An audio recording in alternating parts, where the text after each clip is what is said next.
Hello, everybody, and welcome back to another in Cisco TAC Insiders podcast. As always, this is your host, Sean Roberts, and today we are going to continue our dive into TAC engineers.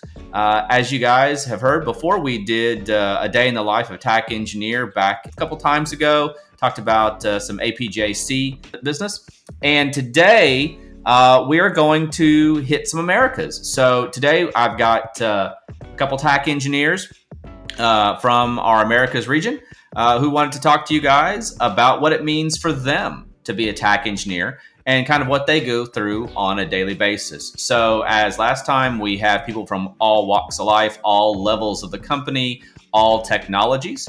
So really got a nice mix of talent to bring to you guys today. So with that, we're gonna go around the table, introduce ourselves. So Alex.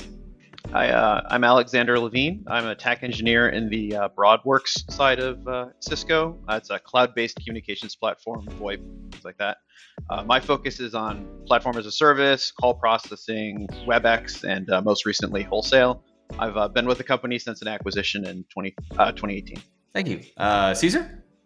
Hi everyone, my name is Cesar Lopez Zamarripa. I've been in Cisco for around 9 years and in the networking/security industry for around 15 years. I started as a TAC engineer here at Cisco and been a technical leader for the last 3 years. Thank you. And Marco-Dane? Hi everyone, I'm Marco-Dane Raymond. I'm a TAC engineer in the data center storage networking side of things. I've been with Cisco for about 2 years now. I came in as part of the Customer Experience Academy, or CXA program, and then made my way onto the SAN team where I work with the MDS 9000 series products. Okay, thank you. So we're going to get right into this conversation. So I'm just going to go around the table. So Cesar, you've probably been with us the longest, and as a technical leader, you have an idea of this. So what are your thoughts or what are your opinions on the requirements to be a Cisco TAC engineer? Yeah, I think that one of the most important things about being a TAC engineer is to be curious and also make sure that you love to help others. I think that those sounds a little bit just part of the soft skills, but it's indeed the core of being a TAC engineer here at Cisco. I think that all the technology perspective or all the technology knowledge you can acquire, but if you don't have those couple of things, it's going to be difficult for you to continue as part of your career here. So if you have those two soft skills or values as a person, I think that those are going to take you up in terms of your career at Cisco.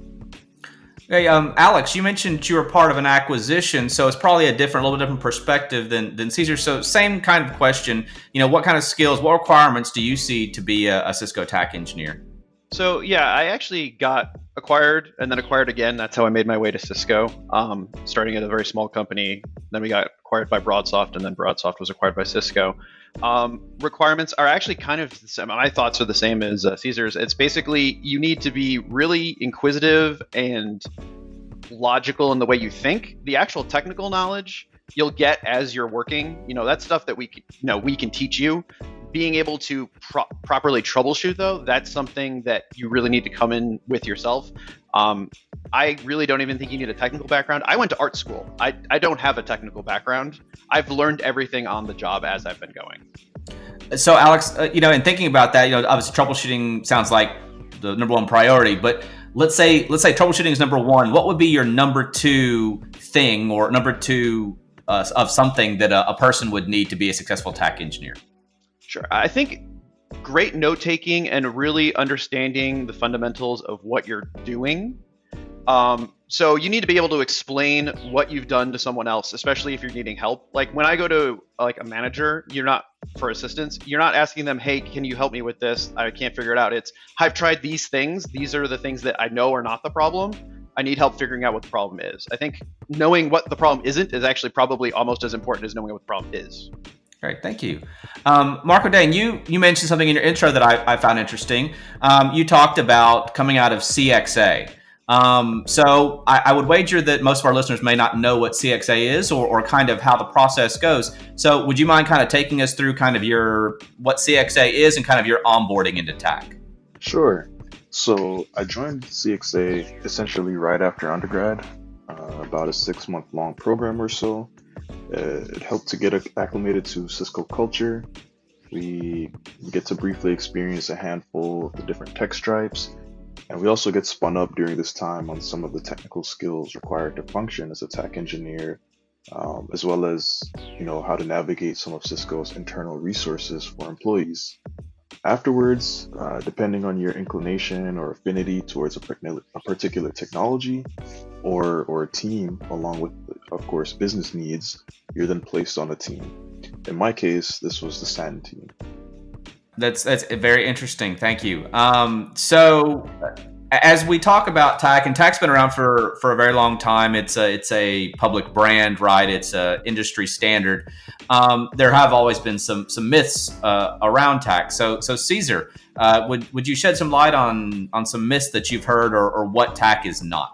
Yeah, I think there's something that I always say to people that TAC is not really no longer a break and fix role. And as you may notice, our TAC engineers are actually named technical consulting engineers. So one of the things that we're making sure is that engineers have pretty much all the tools and knowledge to be able to advise customers and other Cisco units to find everything that needs to be improved, regardless of it is in your company, in your network, or even on our side as a service. So that's pretty much one of the core things that I like about how TAC has changed in all these years.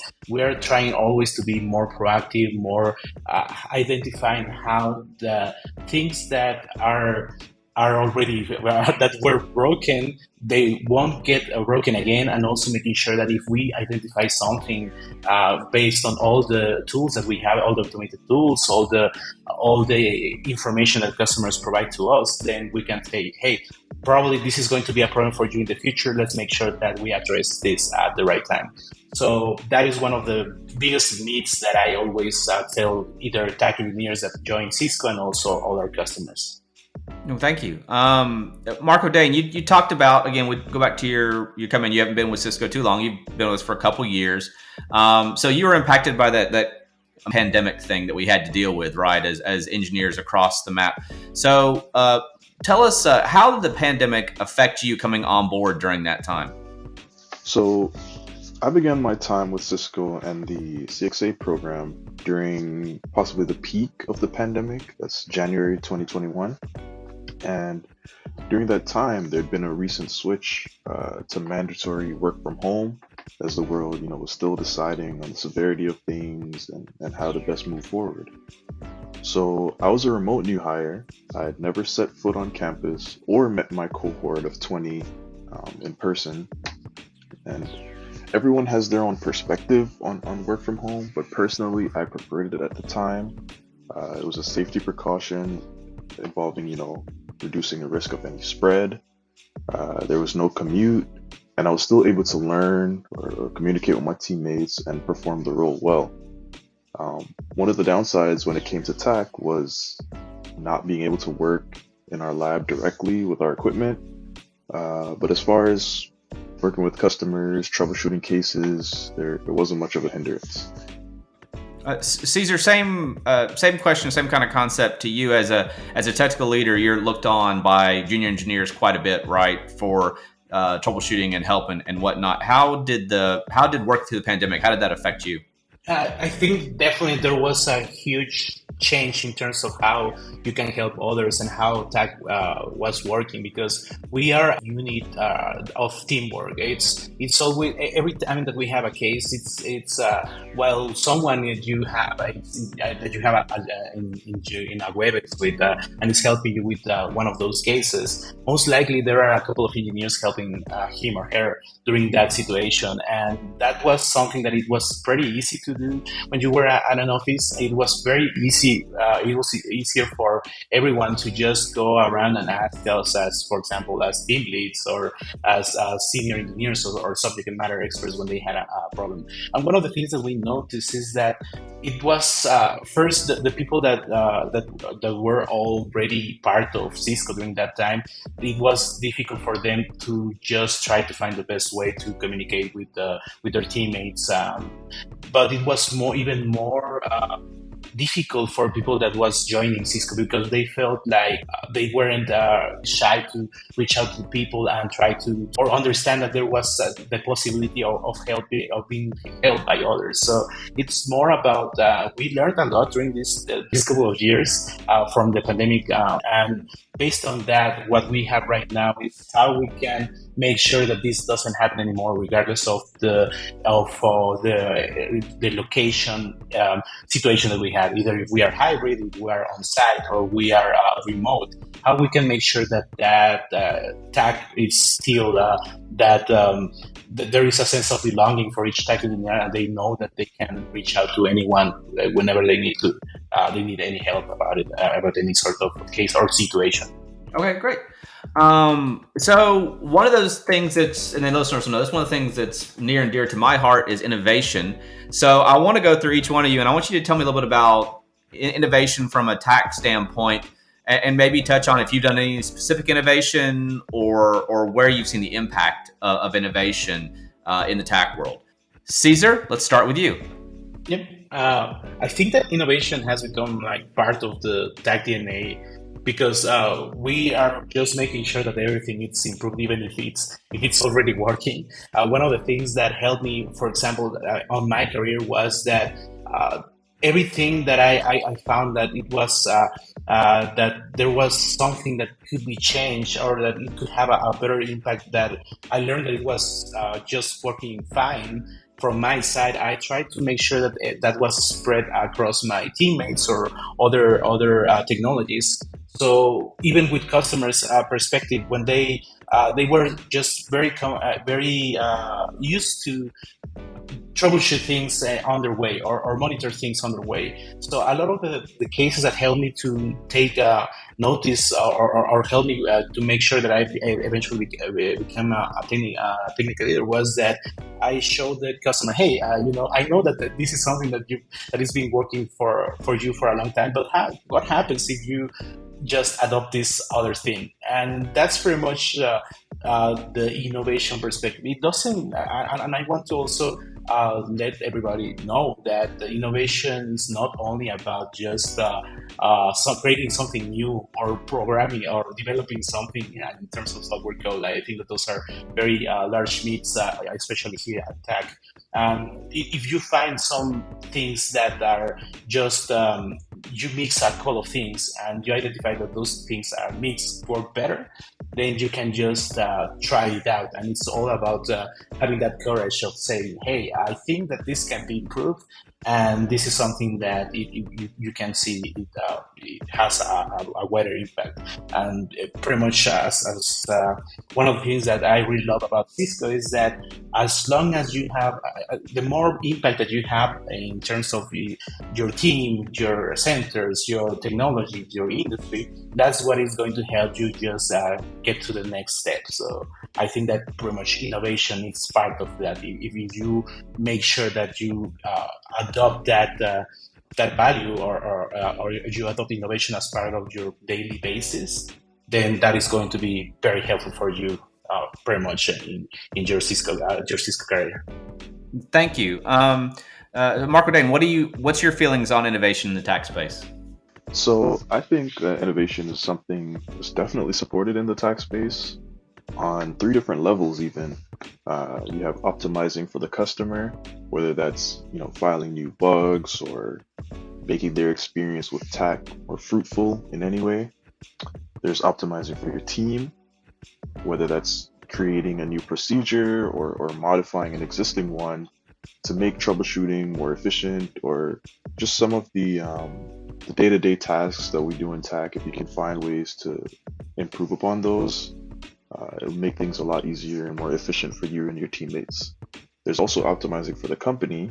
So if you notice any recurring issues or new ways to improve the particular technology you're working on, these are all areas for innovation.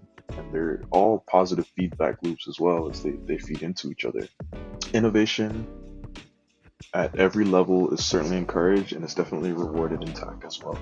All right, thank you. Now we'll move on. Alex, your thoughts on innovation? So my thoughts on innovation, one of the main pushes we've had in my particular group is automation and how to better automate tasks internally to help customers get resolution faster. So we're doing a lot of programming for automated systems that'll scan logs and find issues that have been pre-existing and scan for them and alert the technician that has the case of what that problem is. So I actually spend a good amount of my day going through those and helping figure out what things can be automated and what can't, so that down the road we can fix things a lot faster for the customer. Great, thank you. One of the things that I think is interesting, especially in TAC space, is you guys are from very different technologies. So I'd like to get a little more, some cool information, something that's interesting in your technology space, something that has been very unique for you guys. So again, we'll kind of follow around the table and we'll kind of talk. So Marco-Dane, what's interesting about your technology space, or what have you found really intriguing? Sure. So actually, similar to Alex here, I didn't come from a technical background as far as TAC and the troubleshooting space. But going through the Customer Experience Academy program, or CXA, I was spun up on the fundamentals of networking and the skills required to excel in this role. It's ironic, however, that I was placed on the MDS team because their focus is fiber channel, and I had been studying, Ethernet-based curriculum for networking. But a SAN, it's a storage area network. It's a dedicated high-speed network that allows storage devices to be accessible to servers. And the MDS 9000 switches facilitate this are fiber channel based. So it's been interesting so far, learning how they work, how they're configured, how to tell if an error is due to a faulty transceiver or something else. This whole experience is just a unique learning experience. Awesome. Thank you very much. Moving on, Alex, tell us what's interesting and intriguing about your technology space. So the main technology space that I work in these days, or one of the main ones, is WebEx. And what's interesting, it kind of calls back to the earlier comment you made about the pandemic, is that before the pandemic, people were kind of aware of what WebEx was, and that there was a thing. And then the pandemic started, and suddenly our work quintupled, it felt like, overnight. Suddenly everyone was on a WebEx every day, and it's really exciting to be on a platform that's so important these days. I tell people, I work on the WebEx team, and everyone knows what I'm talking about, which is it's very interesting. It's very exciting to be able to say that, and you get to be a little proud that you're on an important team. Last, Cesar, tell us what's interesting about your technology space, or what's something intriguing about it. Yeah, so my technology is security, especially perimeter security. I'm a firewall expert. One of the things that I've noticed, and I really like about it, is that security is no longer a second thought for most of the companies. That's something that it has changed a lot, and it has been amazing experience from my side to see how in these past years, in 15 years that I've been in the industries, how this has changed from just worrying about a single person trying to steal some valuable data, probably just your credit card, something that is just a single person target, all the way to a huge cyber crime industry, and even countries just capitalizing from that. So based on that, you notice how things have changed in terms of how valuable it's not only to protect everything, but also to make sure that security it's always there. That it's no longer like the firewall is down, let's just bypass it, and that's pretty much it. Or our security solutions are just dropping some stuff. Let's just make sure that we can bypass it, and then we can worry afterwards. It's more about just making sure that the security it's resilient, to make sure that your whole company is resilient. So I think that also Cisco has been an advocate for that, to making sure that every time that you have any worries about how to improve your network, it's also very important to notice that security it must be one of your main topics about it, and that's something that I really find interesting on pretty much on my space. Well, thank you. Great, thank you. All right, guys, thank you very much. It's a very insightful discussion. As we close out this podcast, I'd like to kind of go around the table and just give us a final closing thought on TAC, something that interests you, inspires you, etc. So, Alex? My final thought is that if anyone listening is interested in becoming a TAC engineer, is that this job, it may seem overwhelming or confusing or anything like that, but as long as you persevere, you put the work in, it's going to be very rewarding. Cisco is a great company to work for, one of the best in the world, in my opinion. And I think the stats prove it out too. You'll get the technical knowledge if you don't feel like you have enough while you're on the job. But as long as you are dedicated and willing to work through everything, you can definitely do this job. And thank you for those thoughts. Cesar? One of the things that I want to make sure our audience knows is that, as you may notice, the whole industry is changing, the networking industry, and it's adopting a lot of the values from the software industry and all the many best practices or many ways to work. So one of the things that I always recommend if you are planning, not only if you want to join TAC or Cisco overall, is also that it's going to help your companies to make sure that you take a look at what's going on with all those trends, all those specific subjects like the methodologies like Agile, from also automation perspective, the software cycle. All that information is going to be very helpful for you to understand what's going on, how to improve what is already there. One of the main things that I've noticed or the main source that it's been very helpful is, for example, Cisco DevNet certifications. I'm not telling you that you have to get that certification, but you should go browse through those topics and see what is happening, because that is a very useful clue of what is going on between the merge of networking and the software industry overall. And also one important thing that I always love to advocate is make sure that you also adopt mindware solution. And by that I mean everything that helps you have a better critical thinking. That's something that it has been mentioned in previous episodes of this podcast, especially if you go back to the episode 4 of the technical leadership, the life of a technical leader. You can notice that is something that is going to be very helpful for not only your career but also your life. So that is one thing that if you try to master things like design thinking or how to break biases, that is going to be very helpful even for troubleshooting purposes or for planning anything that you think from your company or even on your life. Cool. Thank you very much. And last, Marco-Dane? I think as long as you're someone that's intrinsically motivated to learn new things, you should be just fine. We do have a very collaborative nature and team culture here, and you can always get help when needed from the BU, from your technical leads, or even your other colleagues. Also, just remain mindful that when you troubleshoot an issue, you could very well be resolving, a costly or a critical issue for customers. So there's an overwhelming sense of satisfaction that can come from, taking ownership and driving a case to resolution. Thank you. Very well said.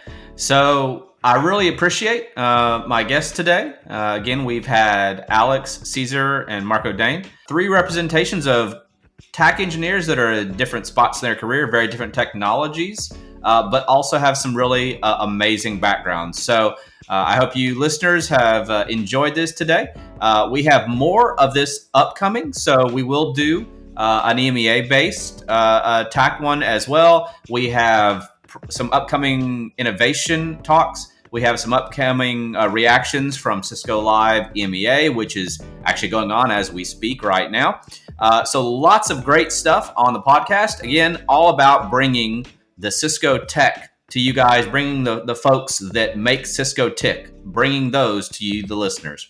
So I hope you really enjoyed this one. As always, this is Sean Roberts for Cisco Tech Insiders, signing off. Have a great day. Bye-bye.